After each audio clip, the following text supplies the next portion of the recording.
Hello, in this video we will be going over several updates to the Loan Post.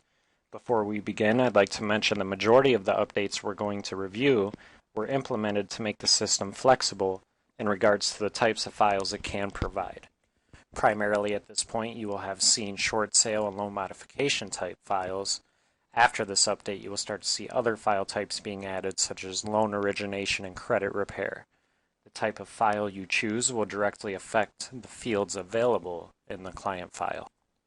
To begin, we will first review the new interface for your company profile and system settings. This will include some new features as well. The first thing you will notice is how the information is sectioned off with the ability to expand and collapse the various sections. For instance, in company info, we will see our company name, attorney name, phone number, and address. In company settings, we'll see how our emails are configured for leaving the system, which eFax service you're using, and the default setting for system-generated notes. New to this page is the ability to activate different types of files. In order to activate a file type, I'll click on the empty space located in this section and choose from the list of various file types. If I wish to remove a file type from my account, I simply click the X next to the label for the said file type. Once you are finished choosing the types of files for your system, you must also choose the respective services you will be offering. So for a loan origination, I could potentially have many different services, or I could just have one service. If the services do not best describe the service you wish to offer, you can create a custom service by clicking the Add Services button here. Simply, you'll give your new service a name, verify it is for the file type of your choice. As you can see, you can choose more than one file type, and then hit Save. That concludes the updates on this screen. However, we do have some more updates to review. So moving on to the Doc Settings tab, here the primary difference you will notice is that the documents have been organized into folders. Reason being is we found we had a lot of documents, and to categorize those documents would be extremely helpful and save a lot of space. So for instance, if I click my 4506T folder, within, I will notice the 8 to 10 different versions of the 4506T form that we do have. Next, we'll take a quick look at our checklists. Now, not a lot has changed here. However, you should note that you can create a checklist by file type, and within that, you can create checklists by service types. Next, we'll take a look at primary file status. Consistent with us expanding the software to accommodate different file types, you can now create multiple lists of primary file status. So by that I mean you can have a list of statuses for your loan modification files, and you can have a list of statuses for your short sale files, and so on and so forth.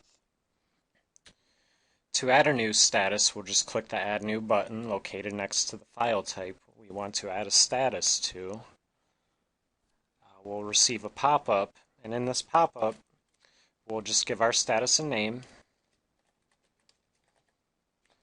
a display order. We'll review the editing permissions for each user type. We can give our status a description, but it is not necessary.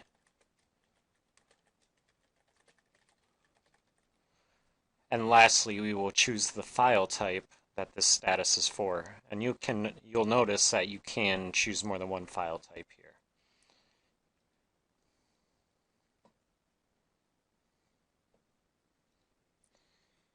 Next, we will review the updates to substatuses.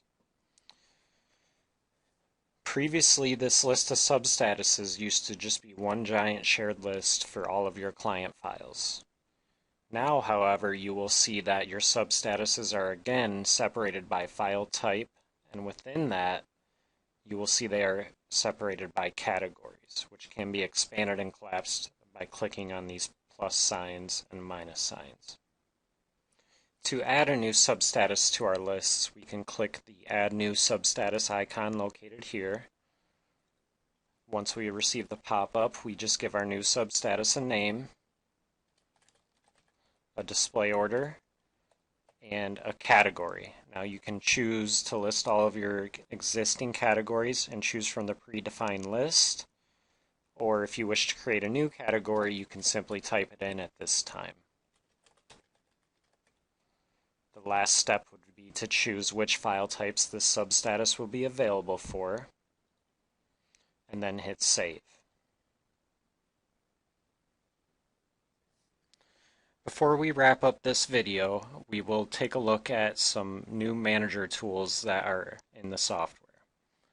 To get access to these tools, you will click the tool icon located at the top of your screen, and then once clicked, below that we see 3 bars that will open the various pages where these tools are used.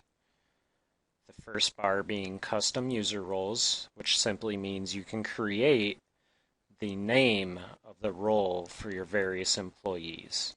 So again, you will have a preset list of roles, but if you wish to create your own, you can click this icon up here and just simply specify what the role will be. Once complete, hit Save. This role will be available for use. Furthermore, if you need to edit your custom roles, you can just scroll to the bottom here and delete any roles that you see fit. Our next tool is for controlling the substatus categories that we saw earlier in the video, to where if there's a category you no longer wish to have or you wish to rename one of your categories, you can simply delete or edit any of your categories. The last tool is the Manage Services screen. This is where you can edit or delete or even add various services for your account. Now this is similar to what we looked at before in our company profile page, to where we click here to add a service and we have an Add Services link. However, all of these manually added services can be edited, managed from this screen here.